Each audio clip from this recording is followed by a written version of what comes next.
repeated that they can't move away from those laws even a centimeter one way or the other. Laws of nature are firm and invariable, and natural objects operate according to those God-given laws. Likewise, God has laid into the human heart and grained into the human heart, to be more fair to the statement. Laws are laid into the human heart and they are called upon as and when you are making a decision. Iqbal has said so often that मुल्ला से न पूछ अल्लाह दिल से पूछ मुल्ला से न पूछ.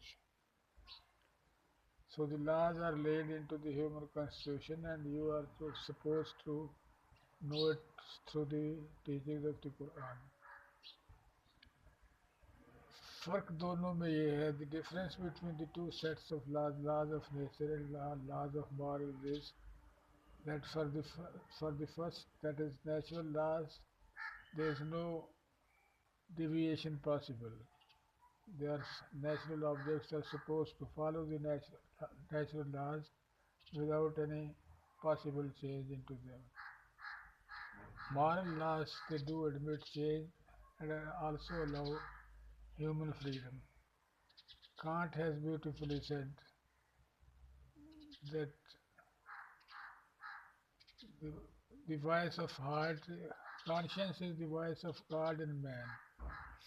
Conscience is the voice of God in man. So no change in the system of moral laws is possible without the blessing of God, though human freedom is admitted and he may not act upon those moral laws.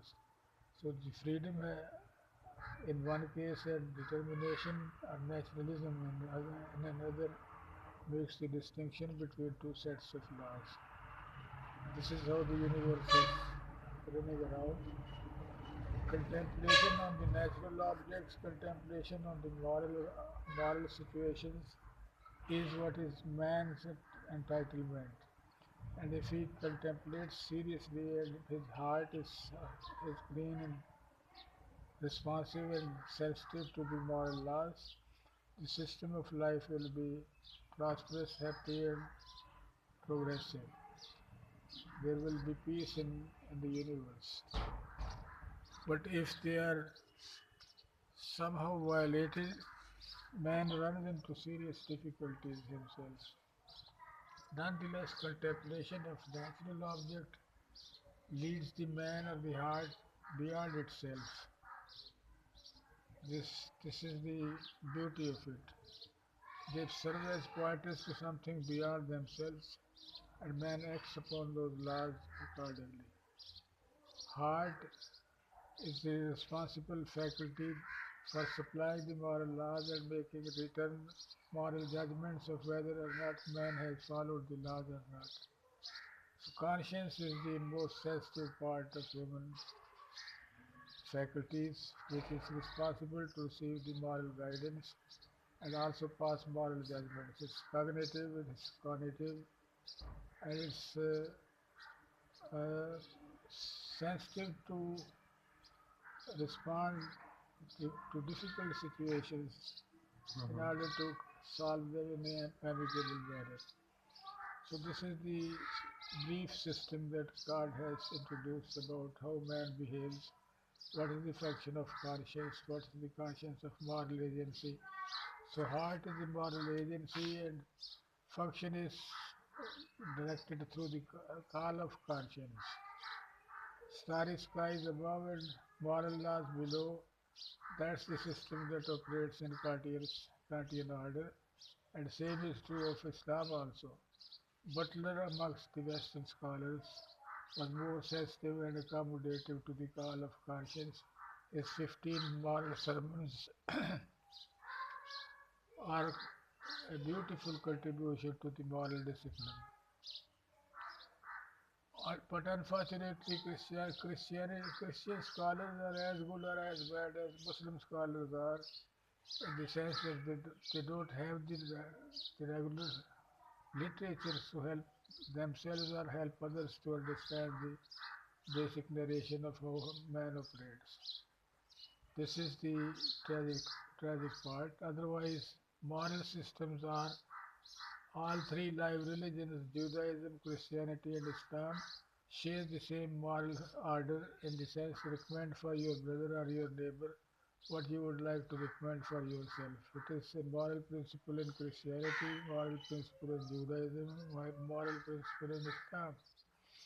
And still we blame each other. And if we are tired of that, we start believing and um, disgracing or ridiculing each other. So the system of life is made complicated by our own negligence. Otherwise, the system is in itself is very marvelous, clean and clear. I wish I could enjoy a powerful position to put the Muslim scholars along with Judaism and Christian scholars to debate the moral issues shared by these three religions. Unfortunately, it is a neglected part, and earthly interest, brute interest of man is dominating his personal life as well as the collective life of humanity.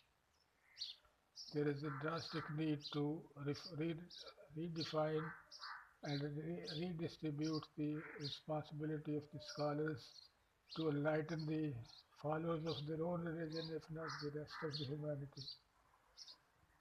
Immediate need is to contemplate properly. Another point normally kept hidden in this narration is that man is supposed to contemplate on the nature that surrounds us or the moral world that we live in.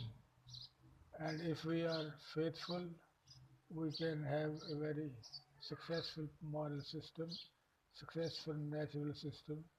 Both are signs of God, and contemplation can lead us ultimately to the presence of God. There is no tension between science and morals. Both leads to the ultimate satisfaction of the individual, and wisdom and guidance flows from the order that I have just stated. I hope that clarifies the question that you raised. Oh, who is that sounds in the beatings of your heart? What an answer, sir. I couldn't catch you, sorry. दिल में आवाज, sir. Conscience is the voice of God in man. Yes, यही रूह है ना sir. यही रूह है, ये कॉन्शियस है, रूह है. यही जो आपको कह देती है कि भूख लगी है, प्यास लगी है, जो आंखें बंद होके भी आपको तस्वीरें दिखाती है. सही. Conscience is the supreme authority, provided it is not benumbed and overcrowded by passions. Shakespeare has made a very beautiful observation, as you might be knowing it even earlier on. Being the students of literature a sensitive field, the statement of Shakespeare is that conscience may not be able to prevent you from the commission of evil, but it can positively prevent you from its enjoyment. Sleepwalking scenes and nightmarish life is the result of the conscience takes over the charge of the human mind or behavior soon after the commission of soon after the commission of evil. So conscience is the supreme authority. Same is given the name of heart in Iqbal's philosophy. Conscience or heart or mind, eh, they are kept loose and free floating concepts.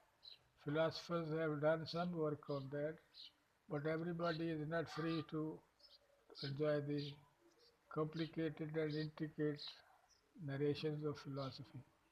Subject is rarefied and the language in which it is described is further rarefied. So you have to make double the efforts to appreciate and enjoy philosophy and literature. Man is so busy in making his basic needs satisfied that he is not free to devote some time to the rarefied areas of human life, such as literature, philosophy, and soft disciplines of social sciences. Shakespeare, Socrates, earlier on centuries ago, made a loud call to the humanity. He said that we have seen enough of nature. Let us turn our gaze and eyes to our own nature. Mhm. The proper study for man is man himself, and unless has redefined his own place in the cosmic order that God has created for him, life will be miserable. Another philosopher, Joe, died at a young age of 40s, 42, 43. He said that man has learned to fly like birds and has likewise learned to dive deep into the oceans like fish or fishes, whatever is the case in language. वालेकुम अस्सलाम नहीं क्या कह रहे? कावा सी दीजिए हाँ जी He was critical of his era and criticized them for devoting their life order and life itself to the study of natural objects, and that's the beginning and end of their life. He invited mankind to pay attention to their own self and devote maximum attention to the development of social sciences so that we can fly like birds and swim like fish in ocean and the air. But how to live and talk and work on the planet itself is yet to be learned like human being. I couldn't present the quotation in a smooth order, but it is clear that we can fly like birds and swim like fishes, but how to live, walk, and talk like like humans humans, it is yet to be learned by the human race. In spite of that, Tagore was very optimistic. He said that every newborn child comes with the message that God is still not disappointed by human performance. what a sign So, very optimistic note, and God expects mankind to be optimistic to the responses of God Almighty to the call of human race. Unfortunately, we are negligent of the basic order. God is merciful and has stated more than dozens of times that He has imposed the law of mercy on Himself. Our ulama talk more of the punishment that we might receive and less of mercy and love and compassionate attitude that God may extend on His own in order to make life of the human race more pleasant than it possibly could be otherwise. Any other question might be of sir common what interest? is the opposite of guilt conscience is there anything opposite to it Guilt consciousness. yes Conscience is the agency, moral agency that receives call that evil has been committed and you have been bypassed by the violent passions. So guilt consciousness is when conscience takes the charge and rebukes man for violating it. That's the when this conscience takes the charge and admires the person conscience take the charge of admiring the individual. is there something Likewise, like good conscience that will be the definition of a good conscience. And he will be punished by the guilty conscience likewise. So exactly guilt and approbation and disapprobation, they are the result of sensitivity of conscience. But if passions are allowed to run freely and they have overcrowded the presence of conscience, we may lose the function and guidance of conscience that's made available to begin with. So you have to be sensitive to kept yourself free from interference of brute and animal passions which may damage the functional role of conscience, which is the moral faculty and agency. That's the way to stop wars. That's what we should be sensitive about. If we are able to protect our conscience and keep it and clean and Clear. operative, cognitive as well, man can run his own life freely, morally, and can help society to be on a straight path likewise. So that's how conscious. In Macbeth, for instance, Lady Macbeth and Macbeth both have sleepless nights and sleepless days after the commission of murder of their guest at their own home.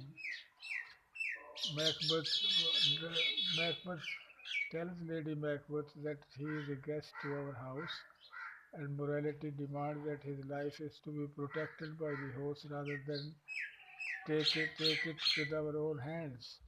But Lady Macbeth, who was ambitious in and through her for her husband, would not let him go so easily. She rebuked him that infirm of purpose, so should I call thy love. You are not a man with firm commitment. You say that you love.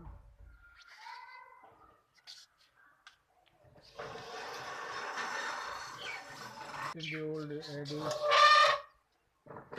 cat is supposed to love fish, and at the same time she is horrified by the possible thinking of stepping into water to catch a fish.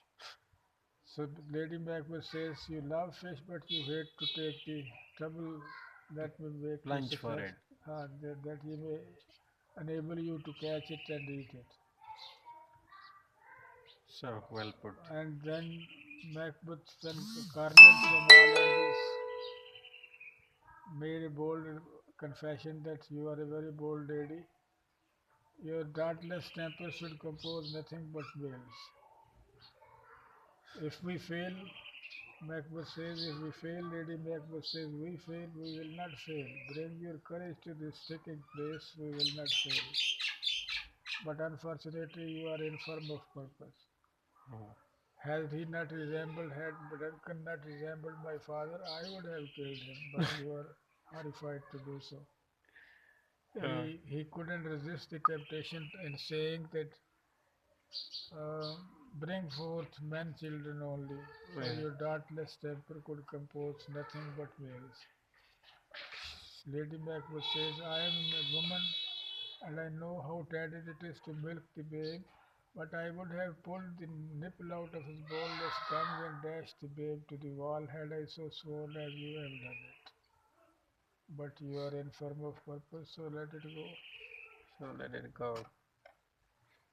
Thank you, sir. He was made to commit the crime, and later on guilt consciousness took over and rebuked the man. Okay. Thank you very much.